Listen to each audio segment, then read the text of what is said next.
বন্ধুরা আবার তোমাদের সামনে সেই সুপার ডুপার ব্লগ নিয়ে হাজির হয়ে গেলাম বৃষ্টির দিনে। আকাশে সেই দুপুর থেকে বৃষ্টি শুরু হয়েছে, এখনো পর্যন্ত থামার শেষ নেই, টিপটাপ করে হয়েই চলেছে। এই যে আমার কাছে ছাতা আছে, তোমরা দেখতেই পাচ্ছ। ছাতা নিয়ে বেরিয়ে পড়লাম একটু তোমাদের সামনে, চারপাশটা তোমাদেরকে দেখাবো কেমন বৃষ্টির জলে নির্ঝুম হয়ে আছে। এই যে দেখো গাছের পাতাগুলি কেমন বৃষ্টির জলে নিরাপত্তা পালন করছে এরা। তোমরা দেখতেই পাচ্ছ আকাশের অবস্থাটা খুবই খারাপ, বৃষ্টি তো পড়ছে।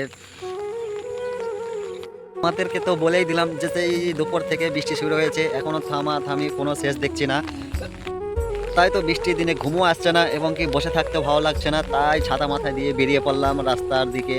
আর তোমাদেরকে দেখানোর চেষ্টা করছি যে চারদিকে পরিবেশটা দেখো কেমন নির্ঝুম হয়ে আছে। গর্বিত আমি গ্রামের ছেলে, তাই তো গ্রামের এই প্রাকৃতিক পরিবেশটা উপভোগ করতে পারছি। এই যে এই প্রাকৃতিক পরিবেশ শহরের। বন্ধুরা কেমন আছো, আশা করি ভালো আছো। কেমন লাগছে চারিদিকের পরিবেশটা? তা বন্ধুরা আমার ভিডিও আজকে এই পর্যন্ত। পরবর্তী ভিডিও পেতে আমার চ্যানেলকে ফলো করুন এবং লাইক কমেন্ট একটা শেয়ার করবেন। ধন্যবাদ, ভালো থাকবেন, সুস্থ থাকবেন।